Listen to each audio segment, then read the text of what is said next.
Great, thank you so much, Amber. So good evening, everyone. My name is Erin Choquette. I'm the General Counsel for the Connecticut Paid Leave Authority. I'm an employment lawyer. I've been practicing for almost 25 years now and have worked for the state of Connecticut in a variety of functions for over 15 years. And now I'm with the Connecticut Paid Leave Authority and very happy to be here with you tonight. We're going to talk a little bit about the Connecticut Paid Leave Program just to orient ourselves, and then we'll define the terms FMLA and CTPL, and then talk a little bit more about what those two, what they really are, the Connecticut Paid Leave Act, how that will be implemented, and how the Connecticut Family and Medical Leave Act is implemented and how it affects you in your working life. We will share some additional resources, and as Amber said, we will have time at the end for questions and answers. We will make the slides available to you, and you will be able to access this recording after the fact. So let me just tell you a little bit about the Connecticut Paid Leave Authority. We're actually a quasi-public agency, which means we're part of the state of Connecticut, but we aren't, we're not part of the executive branch. We have a little bit more flexibility, a little bit more freedom. The reason they made us a quasi-public was because we needed that ability to move quickly. We had to get this program up and running in a very short amount of time, and we wanted to make sure that we created a program that was effective for workers and efficiently run. So we're trying to minimize bureaucracy. So that's what we've been working on. Our statutory obligations include outreach and engagement. So we like to do these educational opportunities and make sure people understand the program and their rights and responsibilities. We also needed to set ourselves up and set up the policies and procedures that are needed to run the program. We do that through our board of directors who adopts our policies after a public comment period. The Connecticut Paid Leave Trust is entirely employee funded. So we had to set up that trust. It is statutorily mandated, so required that the contribution from employees can never be more than 1/2 of 1%. But in the future, if the trust fund becomes nice and healthy, we will be able to reduce that contribution amount. So we've been working on that, and we've been receiving those contributions since January now. There is an option for employers who want to offer a private plan to their employees. They have to provide equal or better benefits. It has to have all the same benefits that the Connecticut Paid Leave Program or better. And if employers can undertake that responsibility, they have to demonstrate that to us. We'll approve it and audit those plans. So that's something that we're doing. But our primary focus is going to be on administering the claims for paid leave benefits. So as I mentioned, the contribution obligation began in January. So your employers should have been taking 1/2 of your wages and remitting those to us on a quarterly basis, so that the fund will have the money necessary to actually pay out the benefits. Starting in just about 2 weeks, or just under 2 weeks, we will open the doors to accepting applications for benefits. Open the doors virtually. The applications can be submitted online or through the mail or through phone calls, but we will start receiving those applications on December 1st. We want to open the doors early. The benefits won't be available until January, so they only apply to absences that occur on or after January 1st, 2022. But we want to kind of smooth out the launch. And if you know that you're going to be out in January, applying to us for benefits in December can speed up our ability to get those benefits awarded to you as quickly as possible. So first thing to know about with Connecticut Paid Leave, you have to work for a covered employer. And most people working in the state of Connecticut do work for covered employers because the statute is really broad. It applies to employers who have one or more people working here in Connecticut.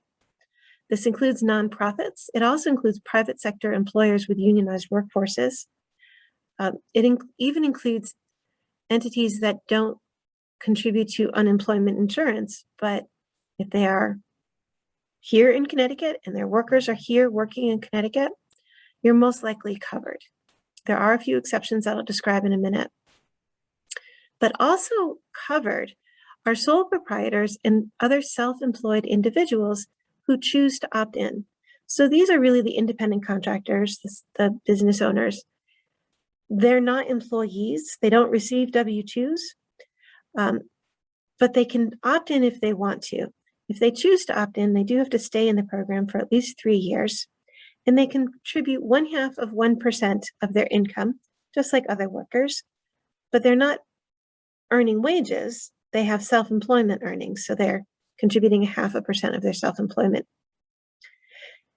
If you work for a sole proprietor, the sole proprietor has to make sure that you, as the worker, are contributing. But as the owner of the company, they can choose whether or not to participate, unless, of course, they're an employee of the company themselves, in which case they do have to participate. There are some statutory exclusions. So there are some employees who work in Connecticut who don't participate in the Connecticut Paid Leave program and won't be able to receive benefits from us. That includes the employees of the federal government. We can't tell the federal government what to do. They have a supremacy clause. The state of Connecticut is not covered except as to our covered public employees, and I'll define that in a second. Municipalities and local or regional boards of education are also not covered unless they have covered public employees. And finally, non-public elementary or secondary schools are not considered covered employers. That's all that our statute lists, but there are other statutes that say we are not subject to Connecticut laws or Connecticut taxes. And so if you work for an entity that has one of those statutes applying to you, you wouldn't participate in our program either. That's basically railroad workers. They have their own federal law that covers them. Similarly, individuals who work for a government of another state. So even if you live here in Connecticut or work here in Connecticut, but you work for, say, University of Rhode Island or the state of Massachusetts, you work for the government of the other state, you're subject to their laws. Again, if you are an employee of one of the sovereign nations, you're subject to their laws. The state of Connecticut cannot impose laws on the sovereign nation. So if you work for Mashantucket or Muskegon, you would not participate in our program. Then there are two exclusions that if you fit into these, you know, because you're not paying taxes in Connecticut, at least not income tax. If you work in interstate commerce, basically as an interstate truck driver, and you work in Connecticut but live in another state, you don't pay taxes in Connecticut. And so you wouldn't participate in the Connecticut Paid Leave program either. Similarly, if you're a spouse of an active duty military member who is living in Connecticut because that's where your spouse has been deployed, but you've opted to continue to pay taxes in your home state instead of here, you're not paying any taxes here, you wouldn't pay into the Connecticut Paid Leave program and can't apply for benefits. So I mentioned that covered public employees do participate in the program. So who are the covered public employees? Well, they're the non-unionized employees of the state of Connecticut. So our managers, appointed officials, legislators, judges, we all do contribute into the program and could apply for benefits. Unionized employees of the state can collectively bargain to be included. Now, with employees of municipalities and local or regional boards of education, they are not covered unless the unionized employees of the town or the board collectively bargain to be included. And if that happens, everybody comes in, union and non-union. Okay, so now we kind of have the pool of coverage. Let's talk about how this works. Well, as I said, the Connecticut Paid Leave Trust is entirely employee funded. So the employee contributes 1/2 of their wages. And when we're talking about wages, we're talking about the wages that are calculated the same way your employer calculates your wages for FICA. Basically, they are post-tax. So the employer figures out your FICA obligation and then takes 0.5% off of the remainder. The contributions are capped at the Social Security contribution limit, which is currently $142,800. And what happens is because the employer is responsible for your payroll, even though it's your money, the employer is responsible for taking the deductions and remitting those contributions to the Paid Leave Authority on a quarterly basis with some basic wage information. Now, I say that the money comes into the Paid Leave Authority, but technically it goes straight into the bank account for the Paid Leave Trust. Now, this Paid Leave Trust is administered by the Office of the State Treasurer, but it is not state money. It cannot be used for any purposes other than running the paid leave program and paying the benefits. So it can't be used for any other state purpose. Okay, so what are we talking about when we're talking about FMLA and CTPL? This is a really important distinction because they are separate laws that provide separate benefits. When I'm talking about FMLA, I'm talking about the Family and Medical Leave Act. Now, there's actually a federal FMLA and a Connecticut FMLA. Both have been around since the 90s, and both laws allow eligible employees to take job-protected time away from work for specific family or medical reasons. Now, both the federal FMLA and the Connecticut FMLA state that leave taken under these laws is unpaid. However, an employer may adopt policies that would provide for the employee to receive income replacement during the leave. It's voluntary for the employer to do so. Some employers have opted to make sure that their employees have access to income while they're out on these unpaid leaves by purchasing short-term disability policies. Others simply have policies that say, we'll carry you on your regular salary while you're out. Many say you have PTO, you've got earned accruals, you get sick time or vacation time, or just a general PTO bucket. And they either require you to use it or allow you to use it if you want to while you're out on leave. So as I said, the FMLA has been around for decades, but Connecticut FMLA is changing in 2022 in some very significant ways. I apologize. Someone's been playing around with my slide deck, so they messed something up here. Connecticut Paid Leave, on the other hand, stands for, or CTPL, on the other hand, stands for Connecticut Paid Leave. Connecticut Paid Leave is a way to get income replacement benefits for people who cannot work due to family or medical reasons. It does not provide for job-protected leave. It just provides for money for someone who's not working. You may hear about this as the Paid Family Medical Leave or PFML, but the important thing to remember is when we're talking about CTPL or Connecticut Paid Leave, we're talking about income replacement, not job protection. Now, the reason there's sometimes confusion between Connecticut FMLA, federal FMLA on the one hand, and CTPL on the other hand, is that those reasons that you can take job protected leave or income replacement are the same under the laws, with a few exceptions. First, you can take leave and receive benefits for medical leave. This is when you are sick or have an injury and you need to take time off from work to recover or receive treatment. When we're talking about your own medical leave, we're also including in that your pregnancy leave or being an organ or bone marrow donor. Then there's also bonding leave. Bonding is when you take time to emotionally and physically connect with your newborn baby or a child who's been placed with you for adoption or foster care. Then there's caregiver leave. That's leave that you take to care for a family member who is seriously ill. You don't have to actually be the one providing the medical care. It could just be that you're providing psychological care and comfort, reassurance. You're being with your family member who's sick, and that's covered.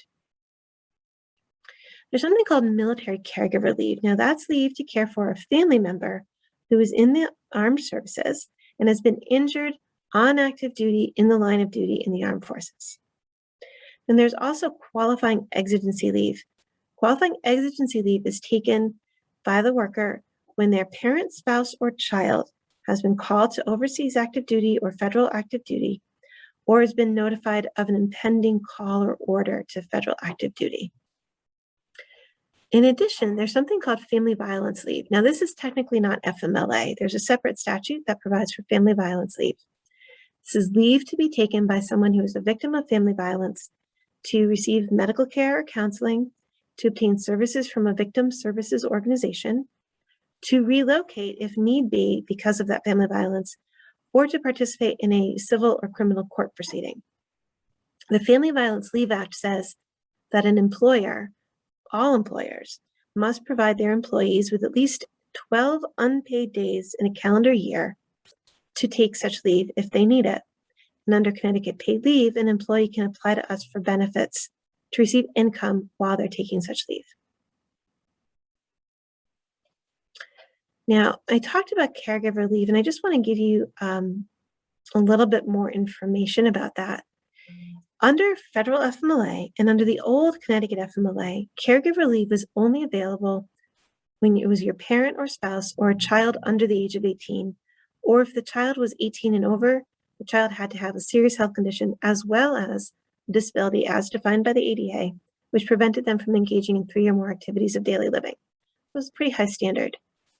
But under Connecticut FMLA, as it will be revised in January, and under the Connecticut Paid Leave Act, an employee can take leave and receive benefits for a parent or spouse or a son or daughter of any age. You don't have to show that they have a disability, or their sibling, grandparent, or grandchild, or an individual related to the employee by blood or affinity whose close association the employee shows to be the equivalent of a parent, spouse, child, sibling, grandparent, or grandchild. Now, when we're talking about related by blood or affinity, well, this is really just a recognition that families come in all shapes and sizes. They don't necessarily look like the Keatons or the Seavers or any of the old other sort of television families, at least in the old days. It could be sort of your chosen family or the people who you have made into your family. One very simple example is the fact that in Connecticut, we don't recognize common law marriages. So if you have a significant other who has a similar to a spouse to you, but you don't have a weddings in your history, you don't have a marriage certificate, up until now, you would not have been able to take FMLA to care for that person. But now with the new definition, that unmarried significant other would be considered related to you by affinity because they're equivalent to a spouse. And so you could take leave and receive income replacement benefits if you do so to care for that person. Other examples could be, that aunt or uncle who's been really close to you and has really served the role as a parent or a grandparent to you. It could be the person who, if you may be estranged from your biological family, but you have a very close friend who's really served the role as your sister or your brother. You can expect that your employer will ask you to give a simple written statement explaining the relationship if you are asking to take caregiver leave for one of these situations, but it's just a simple written statement. They can't ask for an affidavit. They can't ask for, years worth of photo albums or anything like that. Right. When we're talking about leave, there's 3 different types of leave. I just want to define them for you, because if you're out on FMLA, it could be a block leave, which is it's just a continuous absence for a single qualifying reason. So you broke your leg and you're going to be out for 6 weeks. So you could take FMLA on a block basis and you can receive income replacement benefits when you're out on a block leave. And there's also reduced schedule leave, which is what it sounds like. You have a condition or you're going to be a caregiver or you have some other covered reason where you can still work, but you're going to work fewer hours. So maybe instead of 5 days a week, you work 3 days a week. Or instead of 8 hours a day, you work 4 hours a day. Then there's intermittent leave. That's leave taken in separate non-consecutive time periods. So usually you see this in a situation where if it's your own serious health condition, maybe you have a condition that has flare-ups. You've got Crohn's disease or migraines. So when you have a flare-up, you can't work and you're going to be on your back for 4 hours or 8 hours.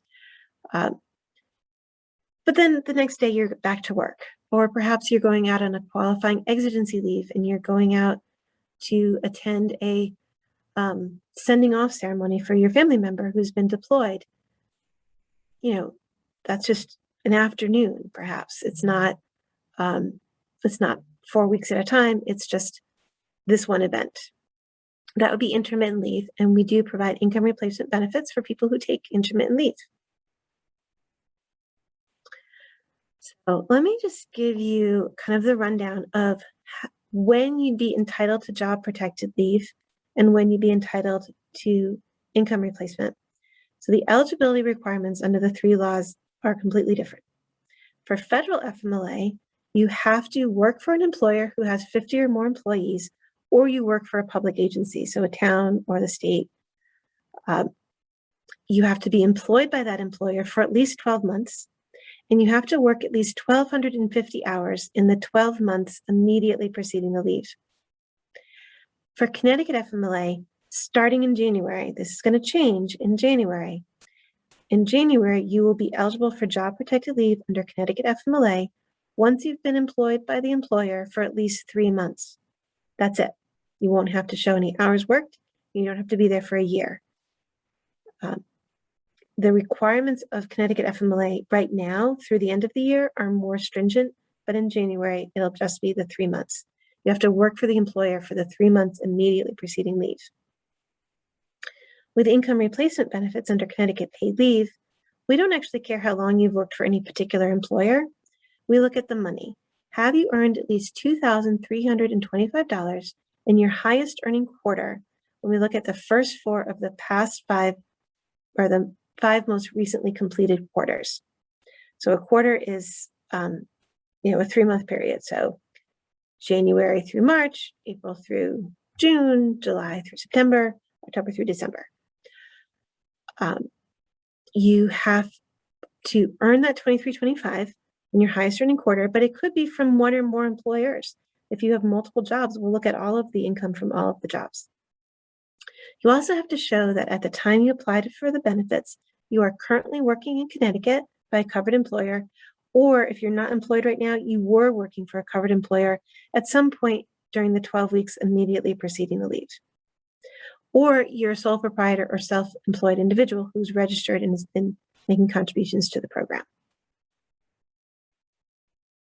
So, right, that's when you're eligible for benefits, or what do you get from being eligible? Well, for federal FMLA, you get 12 weeks of job protected leave in a 12-month period for all of those leave reasons I mentioned, except for military caregiver. For military caregiver, you actually get a 26-week leave entitlement. This is a per military or service member per injury event. You don't get that every year, but once per service member per injury, you could get 26 weeks in a 12-month period. Under Connecticut FMLA, as it's changing, so this is as of January 1st, an employee could get up to 12 weeks of leave in a 12-month period, except Connecticut FMLA also has that 26 weeks of leave for a military caregiver. And then we've talked about the 12 days in a calendar year for family violence. There's also the ability for an employee who is pregnant to receive an additional 2 weeks of leave if they are incapacitated during their pregnancy. Now, this could be due to the pregnancy. Maybe they need to go to medical appointments associated with the pregnancy, or they have complications and are on bed rest, or it could be a separate serious health condition that occurs during pregnancy. Now, an employee could get income replacement benefits under Connecticut Paid Leave for up to 12 weeks in a 12-month period for all of those leave reasons, including military caregiver leave. Apologize, we'll have to fix that before we send it to you. Military caregiver leave is still part of, you only get 12 weeks, even if you're taking military caregiver leave. We will provide 12 days of those 12 weeks for family violence leave. And we also have that 2 additional weeks for someone who has an incapacitation during pregnancy. All right, so we've talked about how to be eligible for benefits and what the benefits are. I'm going to tell you how you actually apply for paid leave benefits, and then we'll talk about how you get job protected leave from your employer if you've got a qualifying reason. To apply for Connecticut Paid Leave benefits, you are going to work primarily with the Connecticut Paid Leave Authority and our third-party administrator. We've entered into a contract with Aflac Insurance to provide claims administration. So you as the worker will submit an application to us. You will if you want to do it online, that's the fastest and easiest way of doing it, although we will also accept applications by phone or mail. If you're doing it online, you'll create an account with us through ctpleave.org. We'll ask you to provide some supporting documentation, and you will have to report in to us through the process, like when you're out and if you're receiving any other money.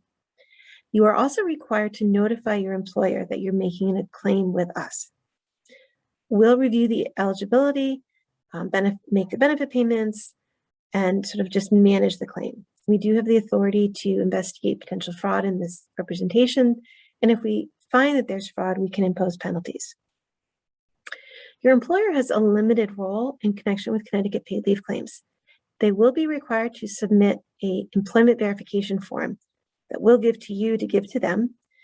That just helps us get some information about your work schedule and any paid leave benefits that the employer is going to provide. On occasion, we may need to reach out to the employer to validate absences or other sources of income, but that's about it in terms of our relationship with the employer. We do advise employers that they need to tell you, the workers, what their paid time off policies are, and of course, they can't discriminate against you or retaliate against you if you are exercising your rights to apply to us for benefits.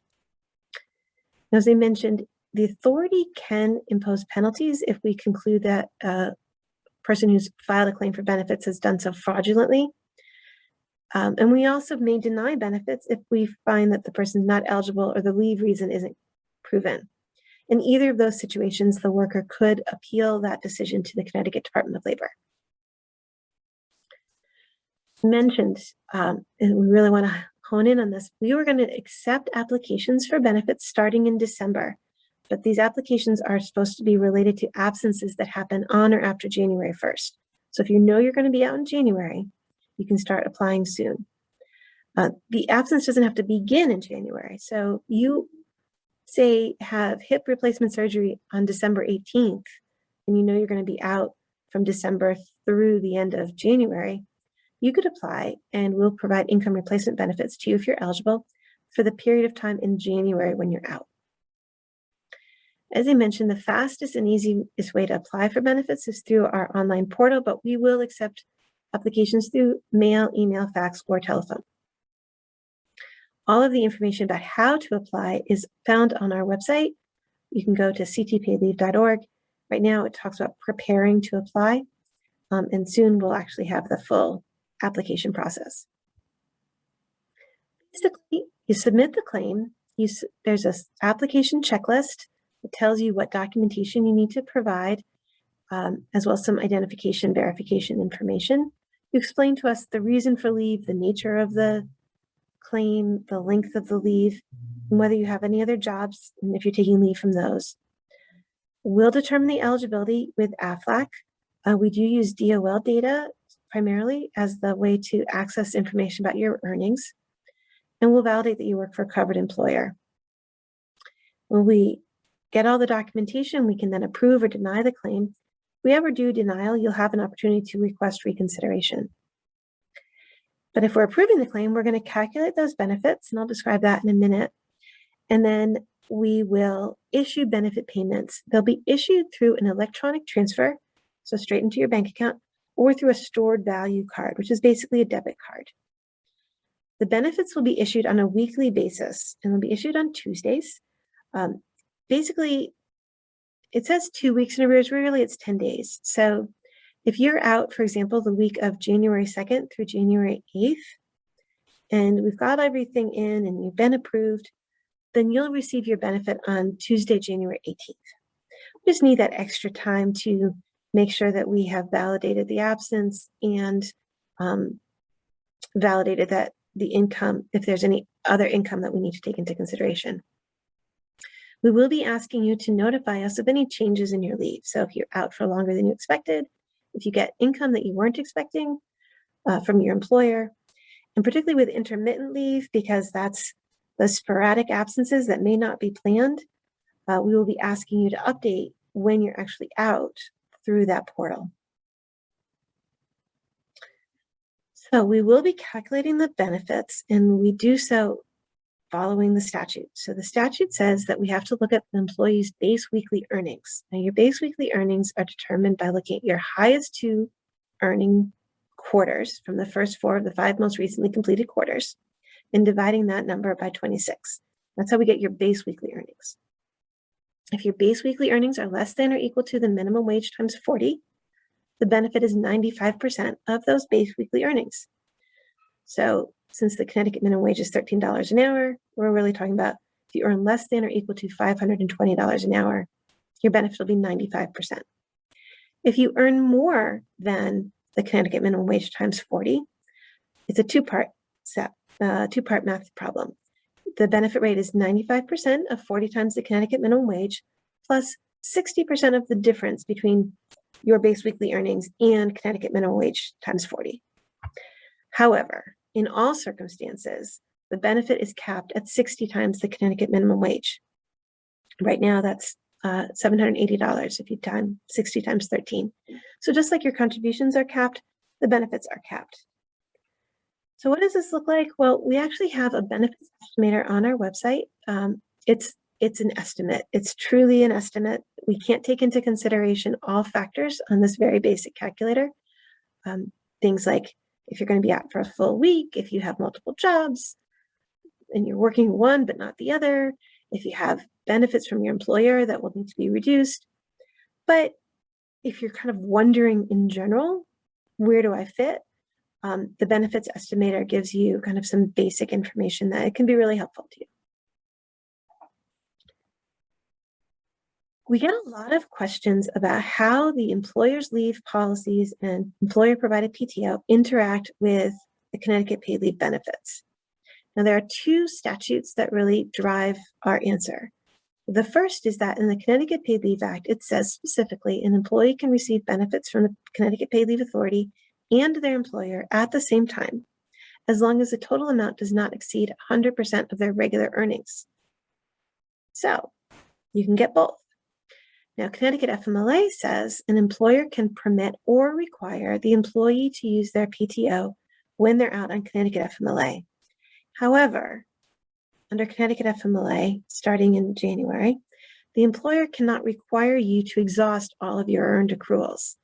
They have to let you hold on to 2 weeks of PTO if you want to. Say you have a trip planned for later in the year and you want to save your vacation for that. They have to let you hold on to 2 weeks. So those are the 2 statutes that we have to kind of consider when we talk about the interaction of the benefits plus PTO. So first is, if you have no PTO, well, then it's easy. If you're eligible for Connecticut Paid Leave benefits, you'll receive those benefits for the full amount of time that you're on leave.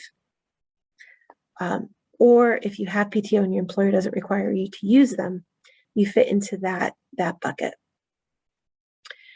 If you have enough PTO to cover your entire leave, say you've got 3 months of sick leave and you're only going to be out for 3 weeks, and your employer says, yeah, we gave you sick leave for a reason, we're going to require you to use it, well, then you're going to use your PTO that covers your full amount of leave. Your regular wages are fully covered. You're not going to get any Connecticut Paid Leave benefits from us at this time. But your 12 weeks of entitlement of CTPL benefits remains untouched, and it's still available to you for the future. We're not going to reduce that pool because you're not using any of those benefits. On the other hand, if you have enough PTO that your employer requires you to use or allows you to use, that covers part of your wages, but not all of it. Well, if it covers your full wages, but not for the full amount of time. So you've got a few weeks of PTO, but you're going to be out for 3 months. Then you'll use your PTO, making sure that you are allowed to hold on to those 2 weeks that Connecticut FMLA says. And once those are exhausted, minus the 2 weeks, then you'll start getting your CTPL benefits. And then finally, you could have a situation where your employer requires you or permits you to use your paid time off, and it's less than your regular wages. Then we're going to have to pay both.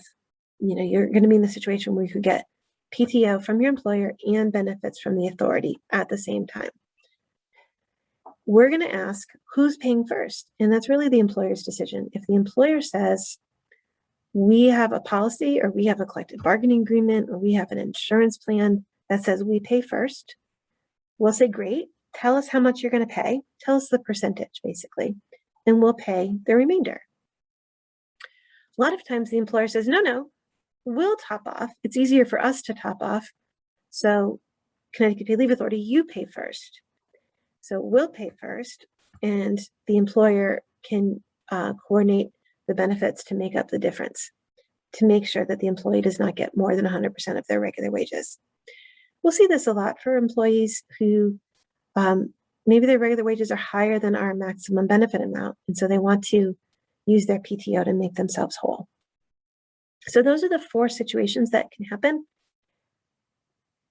Really, it depends on what the employer's policy is, and then we react accordingly. For you, what you need to know is your employer going to require you or permit you to use your employer-provided PTO while you're out on leave? And are there any rules about using that? Say your employer gives you sick time, but says you can only use it for your own serious health condition. That's important to know. Or you're required to use your sick time for your own medical condition, but you're not required to use it. You're allowed to, but not required to for caregiver. Things like that. You also need to know if your employer provides a short-term disability policy. And if so, what does that policy say? Are you required to exhaust CTPL benefits before you access that?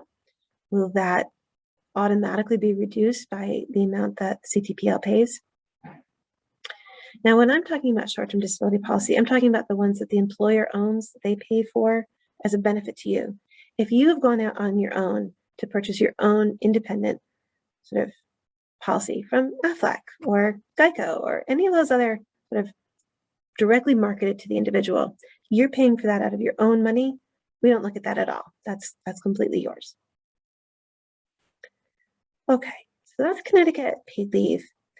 Again, we're providing the income replacement, but we know that a lot of people confuse paid leave with FMLA. So we just want to spend a little time explaining the FMLA side of things. Connecticut Paid Leave is all about the worker and the paid leave authority. Connecticut FMLA is all about the worker and the employer. The relationship and the communication really goes between the worker and the employer. So you need to tell the employer that you're going to be out of work. They may need you to file an application for FMLA and provide them with documentation. They may have attendance and call-in policies that you have to comply with. So the employer has to set up those policies and procedures and tell you about them. If they have more than 50 employees, the federal law requires them to post a poster. We also, Connecticut DOL and the Paid Leave Authority also have posters that they may put up. But the employer is the one who's going to be processing the leave requests and monitoring that usage, and of course, refraining from discriminating. As I said, the Paid Leave Authority has no official responsibilities about FMLA, but it's hard to do this training without explaining it, so that's what we're doing here. The Connecticut Department of Labor is the agency that actually has the authority to administer the Connecticut or enforce Connecticut FMLA. So they are producing regulations that help explain the requirements, and they provide guidance. And they will also investigate complaints. So if a worker says that they were denied FMLA leave or retaliated against because they took FMLA leave, you would apply to DOL and notify them, and they would investigate that claim. So what does this look like for you? Well, the process starts when you, as the worker, tell the employer you need time off from work. You don't need to say, I need FMLA, although it helps if you do, but you need to give them enough information so they can understand, Erin needs time off from work to bond with her newly adopted child. Or Erin says that she needs to take time off from work because her mother has hip surgery. That sounds like FMLA. That starts the clock. Now, if you know that you need time off from work for one of these covered reasons, you should tell your employer at least 30 days in advance. That enables you to get everything done before you go out. But life doesn't always work out that way. Sometimes the need for leave is not foreseeable. And so if that's the case, you need to tell your employer as soon as practicable. That doesn't mean you call them from the ambulance, but it does mean that once you know what's going on, you really should call and let them know what's happening, or go online, whatever their policy is. Now, once you tell your employer that you need time off from work for a covered reason, they have 5 business days to determine if you're eligible for job protected leave under FMLA. And then to notify you if you are eligible or are not. They're supposed to do it in writing, and they're also supposed to give you something called a Notice of Rights and Responsibilities, which just outlines for you what your responsibilities are and what your rights are under Connecticut FMLA and federal FMLA. One of the responsibilities is to provide documentation to substantiate your request. So this is not leave approval because they may not have enough information to decide if you're approved yet. This just says, yep, you're eligible. You've worked for us for 3 months before you applied, or you've worked for federal FMLA the 1,250 hours. So they tell you, okay, this is the documentation based on the leave reason that we need you to provide. They have to give you at least 15 calendar days. If you can get the documentation in 15 calendar days, do so. This is something you really want to move on quickly. But if you're having trouble, maybe the doctor is not responding to you or having trouble getting paperwork out of the adoption agency, tell your employer. And if you tell them, they do have to give you additional time. Lots of employers do 15 more days. It's not required, but it's kind of a good practice. But they have to give you at least another week or so to give you time. So explain to them what you're doing, and they can talk with you about it. Once you've given them the documentation that they require, they have 5 business days to review it and decide if your leave is approved or denied, or if the documentation is incomplete or insufficient. They have to tell you that and give you at least 7 days to fix it. They have to give you a written explanation of what's missing and give you another week to try and fix it. If they approve the leave, they have to tell you if you're going to be required to use your PTO or not, if you need to report in. Maybe you have to report in every day or every week or the week before you come back. And if it's for your own serious health condition, they can ask you to provide a fitness for duty. If they're denying the leave, they have to give you a reason for the denial. So let's say you were able to do all of this in advance. You're pregnant, you're pregnant, you did all of this once you hit your 3rd trimester. Well, great, but now you're in labor. You need to call in and say, okay, I'm in labor. I'm going to start taking my FMLA leave now. You want to explain that, yes, this is the FMLA reason, and not just say, hey, I'm not coming in today, so that your employer can track it appropriately and give you the protection you need. If you have intermittent leave, so you're going to be out kind of on those sporadic bases, when you've got an intermittent leave reason, you want to say, hey, this is my FMLA day. Don't just call out, but remind them, hey, I'm out for my FMLA reason. If you just call out sick, they don't necessarily know if it's your FMLA reason or you just have a headache today, and you run into trouble later on. So you want to just be really specific about that. Now, the whole benefit of FMLA is that you have job protection. That means that you get the job that you held before you went out on leave. It's the same job with the same terms and conditions. They can't switch you to a different shift or a different location, change your job. If other things have happened, you're a seasonal worker and the season ended, then they don't have to sort of artificially extend the season just because you're back now. But that's because a separate outside event has taken place. They can't change your job just because you took FMLA. Now, it's important to know that there are other laws that come into play. We were talking about FMLA, but there are other laws out there that protect employees, particularly employees who have disabilities, like the Americans with Disabilities Act, the Connecticut Fair Employment Practices Act, as well as the Pregnancy Disability Act. All 3 of those laws say that you have to provide reasonable accommodations to workers to enable them to perform the essential functions of their job. This comes into play with people who take FMLA for their own serious health condition, and the doctor returns them to work but says, but they have a lifting restriction for a few more weeks, or they had eye surgery and they can't have bright lights around them for a few more weeks. The employer has to work with you to accommodate you on those restrictions. They can't just say, no, stay home until you're 100% fit. So it's important to know about those things as well. So a couple of things to remember. Even when you're approved for a Connecticut or federal FMLA, you do need to follow your employer's attendance and call-in policies. Don't ghost them. Follow the rules, and that gives you the protection you need. And as I mentioned, when you're out, you want to say, hey, this is my FMLA. If you have more than one FMLA reason, say you've got an approved FMLA for your own serious health condition, but also because you're a caregiver, you might say, okay, this is my own medical FMLA, or I'm out today because of my caregiver FMLA. You are responsible for providing your employer, as well as the authority, with complete and sufficient med certs. So if it's your own serious health condition, it's a med cert by your doctor. If it's a caregiver, it's the person you're caring for's doctor. And they have to provide a med cert explaining that it's a serious health condition and that you need to take time to care for that person. If it's adoption or foster care or military caregiver or qualifying exigency or family violence, the documentation requirements are slightly different, but they'll be explained to you, and you just need to make sure you provide that in a timely fashion. As I mentioned, there may be other laws like the Americans with Disabilities Act, or Pregnancy Disability Act. We want to just be aware of that. If you look at if you look at our website, if you look at the website for the Connecticut Human Rights and Opportunities webpage, or the Equal Employment Opportunities Commission which is a federal agency, you can get a lot of information about rights you may have if you have other serious health conditions.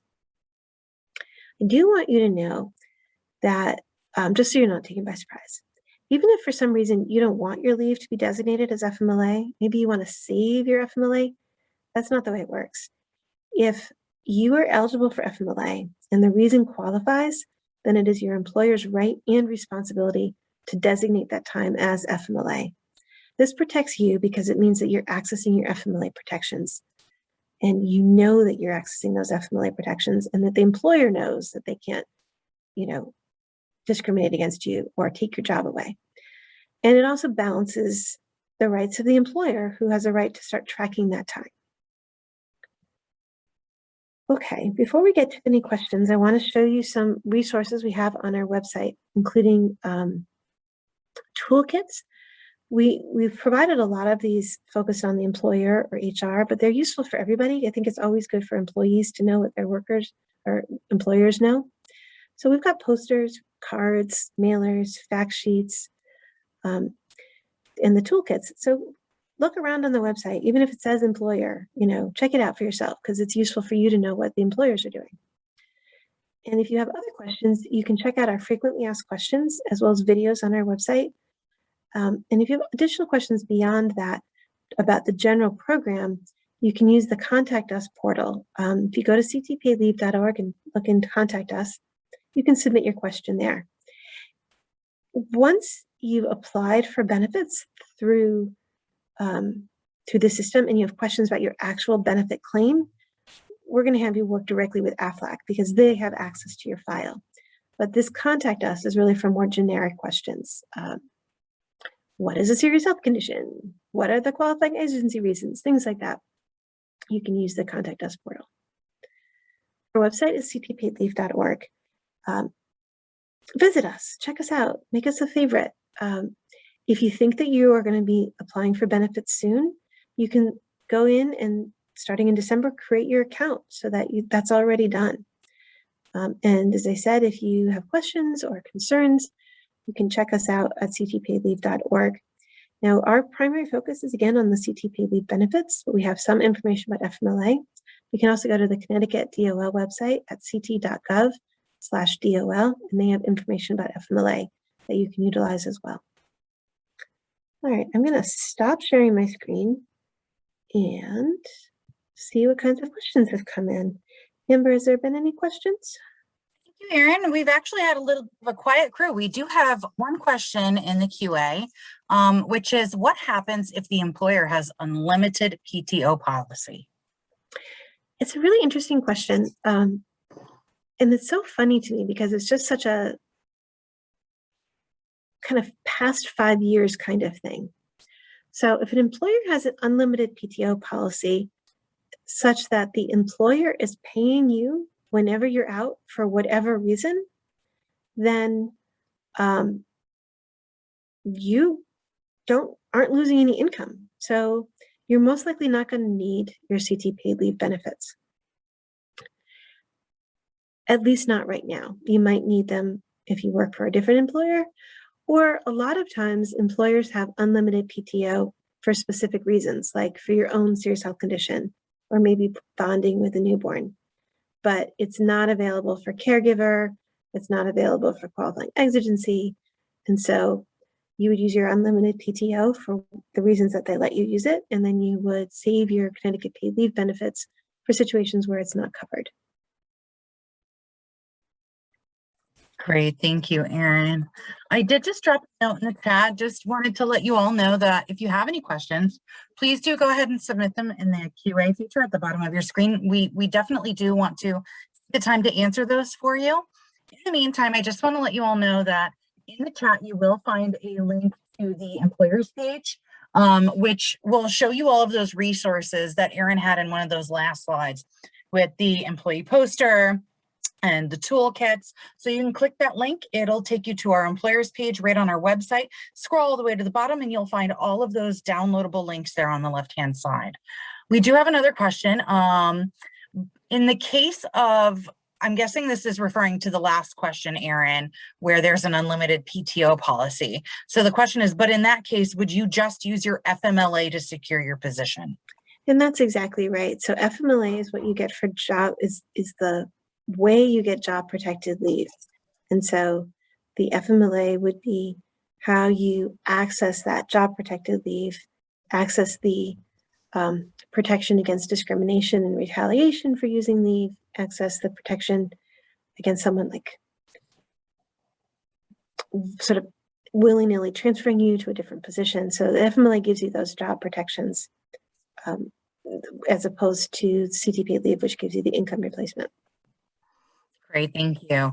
Another one, if I am in FMLA in December due to the birth of a new child, can I still apply for the Connecticut Paid Leave as well? Yeah, so great question. So yeah, if you know that you're going to be out in December, birth of a child is a great example. You're most likely going to continue to be out into 2022. So you can apply to CT paid leave for income replacement benefits to cover the lost income from the time you're not working in January into the future. So your FMLA might start, on December 12th. And your income replacement benefits would start in January when you're still out. And that's a person who should really be looking at our website on December 1st to get your stuff in before you have to, believe me, once the baby's born, you're not going to want to be on the website. So get that in before the baby's born. Great, thank you, Erin. And a few other questions. So, and this one would pertain to folks who have had babies this year. Can you talk a little bit about bonding leave? Sure. So bonding leave is available if you have your own baby through birth, or if you have a new child through adoption or foster care. And you can actually take bonding for up to, so the entitlement is 12 weeks. So if you've already used the 12 weeks for other things, you have sort of the remainder for bonding.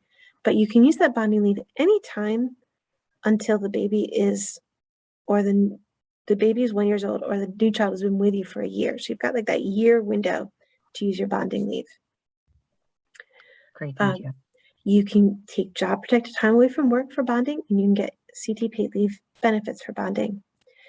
With FMLA, the employer can ask you if you intend to return to work. And technically under FMLA, if you say, I have no intention of returning to work, they're going to say, well, then you don't need job protection now, do you? Oftentimes, people who are bonding may say, I don't know. And that's an acceptable answer. Or I think I'll be coming back to work, but I can't guarantee you. They can't come to your house and drag you back to work. So that's on the FMLA side. On the CT paid leave side, if you're out of work and you're still employed by your employer, you can apply to us for benefits. Or if you're no longer employed by your employer, but you have been employed at some point in the 12 weeks before you apply to us, you can still get CT paid leave benefits. And if you end up not going back to work, you don't have to pay us back. That's not the thing. We're there to provide the income replacement while you're not getting income. Great. Thank you so much, Erin. Those are questions I've actually been getting a lot lately. And so this actually kind of goes along with something that you had just said. What if I decide not to go back to work, but I've already been on Connecticut paid leave for some weeks? Yep. So, you have to talk to your employer about the fact that you're not going back to work, but you would continue to receive income replacement benefits for us for the remainder of the time. If you haven't used any and you're only using it for bonding, then you've got 12 weeks. Great. Thank you, Erin.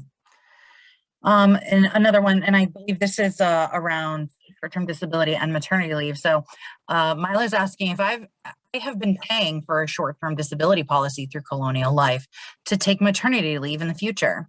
My employer provided me with the meeting with Colonial Life representative, but it is paid by me through a paycheck deduction. Do I need to include information about this policy when I make my claim for Connecticut paid leave? And if so, how would I include that in my claim process? So the way you're describing it, it sounds to me like you are the owner of that policy, right? And the reason I say that is sometimes employers pay part of a short-term disability and the employee pays the remainder, in which case it gets a little bit questionable as to who owns it. So we really do look at who owns the policy. If the policy is owned by you and in your name, then and paid for by you, then that is separate and we don't look at that. That's not going to be something that results in a deduction in your benefits from us. If the employer pays for part of it or the employer owns the policy, you're contributing toward it, then we have to look at that a little bit more closely. But the way you're describing it, I think it's pretty much a non-issue. Thank you, Erin. Well, that concludes our questions and we are right at 7 o'clock. So I just want to thank everyone so much for joining us. If you do have additional questions, please contact us at our contact center. I'm going to drop that link in the chat right now so that you all have that. And I want to thank everyone so much for joining us tonight. And thank you, Erin, for this presentation. Thank you. It's been nice of you to spend an hour with me, and I hope everyone has a nice evening. Have a good night. Bye-bye.